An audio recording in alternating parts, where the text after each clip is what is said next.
Spring arrived, and with it the first real test. Elias waited for a calm morning, the kind when the sea sparkles like glass and the wind dares not disturb the waves. He had spent months checking the hull, the engine, the rigging, every detail meticulously inspected, every plank polished and sealed. The villagers gathered along the shore, curious and skeptical. Word had spread. Elias is finally putting that old wreck in the water. "Ha!" shouted one fisherman. "Don't sink it, boy. Don't ruin what's left." Another leaned on the dock railing. "I'll bet it takes 10 minutes before water's up to the gunnels." Elias didn't reply. He climbed into the boat, feeling the familiar weight of the wood beneath him, the smell of salt and varnish mixing in his nostrils. He pushed off from the dock, the boat gliding cautiously into the bay. For the first few minutes, nothing seemed remarkable. Then the engine sputtered and roared to life. The boat hummed under him, steady and true. Every repaired plank, every polished fitting resonated with the power of patience and care. The villagers' laughter fell silent.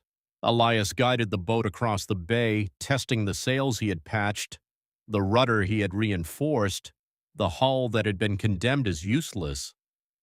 The water lapped gently, the boat swaying but steady.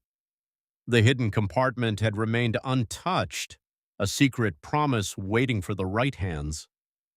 By the time he returned to shore, the murmurs had changed tone. "Look at that," someone whispered. "It floats, and it moves." "I'll be damned," another muttered, shaking his head. The respect was subtle at first. The villagers approached slowly, unsure whether to congratulate him or remain skeptical. "Elias," Martin Cole said finally, stepping forward, I didn't think it would make it. You've done something remarkable." Elias only nodded. He had no need for words. The boat had proven itself, and in doing so, it had proven him. From that day on, the ridicule faded. The whispers of useless wreck turned into stories of determination and skill.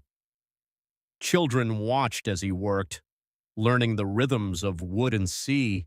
Fishermen asked for advice, and even the elders, who had once scoffed, started seeking his expertise, but Elias knew the true treasure had yet to be revealed. The hidden compartment waited, holding not just coins and a journal, but a story of remorse, redemption, and the power of faith in one's own hands. The villagers would see the boat as a triumph, but Elias understood the deeper truth. Some victories are invisible, carried quietly in wood and water, waiting for someone willing to believe in the impossible.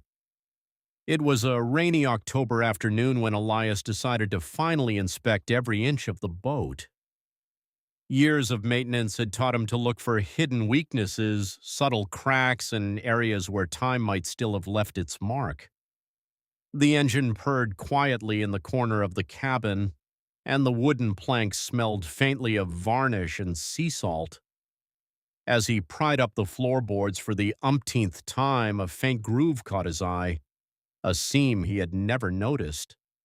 It was too deliberate to be a mistake, too precise to be merely structural. His pulse quickened. With careful hands, he lifted the hidden panel, revealing a small hatch perfectly concealed. Dust and age had done nothing to diminish the secrecy of the compartment. Heart racing, Elias opened it. Inside lay a worn leather pouch and a small rusted box.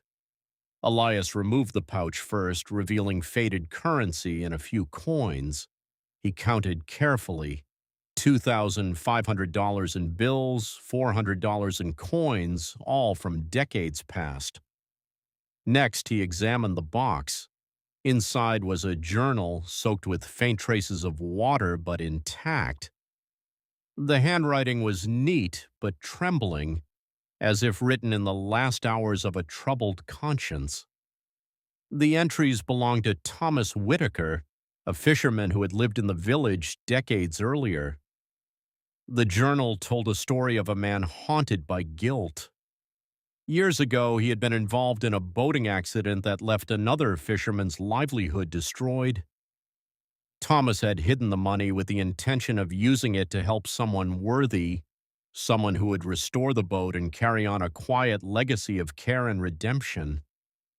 Each line of the journal was a confession, an explanation, a plea for someone to make right what he could not. Elias sat on the cabin floor absorbing the words. The villagers had mocked him, laughed at his obsession with an old forgotten boat, but the hidden compartment proved that he had been chosen for something greater. The laughter of the past seemed hollow now, replaced by a sense of purpose he could scarcely put into words. The question remained, what should he do with the money in the journal? He could keep it, turn it into his own savings, but that would betray the intention of the man who had hidden it. He could give it to the village, but how? And what about the story of redemption Thomas had tried to leave behind? Elias decided to honor the spirit of the discovery. He kept the journal, reading and rereading it, learning from the mistakes and intentions of a man who had lived and died with a secret. The money, he decided, would be used to help young fishermen and families in need quietly, without fanfare, without recognition, just as Thomas had intended. The boat had given him patience, skill, respect, and now a responsibility. Elias understood that the real treasure was never the coins or even the journal itself. It was the chance to carry forward a legacy of care, honesty, and quiet courage, proving that even forgotten things could hold extraordinary purpose. The hidden compartment, once a secret, had revealed a lesson that money could never buy, that diligence, perseverance, and respect for what others overlook are the foundations of true legacy. Elias now carried that lesson as he prepared to navigate both the waters of the bay and the currents of life, knowing that the smallest vessel can hold the greatest secrets. By the following spring, Elias had not only restored the boat to perfect condition, but he had also started helping others in the village quietly, using Thomas Whitaker's hidden money. Families who had struggled after storms or poor catches found small, anonymous gifts of seed money, tools, or repairs for their boats. No one knew where the aid came from, but the village slowly began to thrive again. One sunny morning, the annual Coastal Festival arrived, and with it, the long-awaited boat parade. Elias decided to enter his restored vessel, the very boat that had been the subject of ridicule for years. He polished every plank, checked every rope, and painted the hull in fresh, shining colors. The old wooden sails, patched meticulously, caught the sunlight like sails of gold. As he approached the shoreline, whispers and laughter began, some familiar voices, some new. That old wreck? Can it even float? He's wasting his time. Elias smiled quietly. He had heard this before. But as he drove the boat into the parade, cutting through the sparkling waters, the villagers' laughter turned to awe. The vessel glided gracefully, the engine humming steadily, the sails catching the wind perfectly. Every eye turned, and suddenly the old boat that everyone had called worthless was the star of the festival. After the parade, the village elders approached him. "Elias, we underestimated you," said Martin Cole, older now, his eyes sincere. "This boat, it's remarkable. The care, the skill. You've shown us all what dedication can do." The children who once watched him mockingly now crowded around, eager to learn. Elias showed them how the sails worked, how the engine ran, and even hinted at the hidden compartment without revealing the money inside. It became a lesson in patience, perseverance, and honor. Weeks later, he decided it was time to reveal the final secret.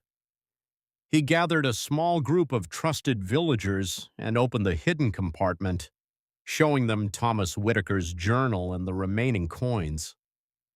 "This is not mine," Elias explained. "It belonged to someone who wanted to make amends, to create good from a past mistake.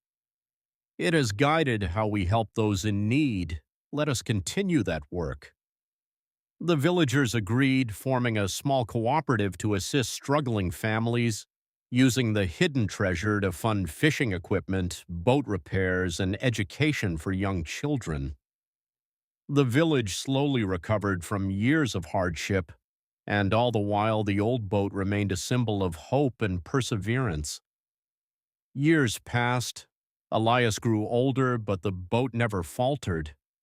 Every spring it returned to the water, carrying not only its owner, but the story of redemption, courage, and skill. The journal remained in his care, a reminder that even the smallest forgotten things, a rusted boat, a sealed compartment, a hidden secret, can carry the weight of profound purpose. When asked about the boat and the hidden treasure in interviews years later, Elias only smiled. "It wasn't the money that mattered," he would say. "It was the patience, the effort, and the belief that something overlooked could become extraordinary. The true value was always in what we did with it, not what we found."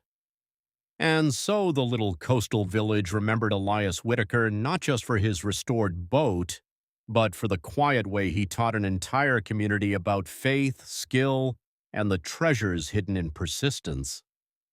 A vessel once mocked became a legend, and the lessons of Thomas Whitaker, carried forward by Elias, would never be forgotten.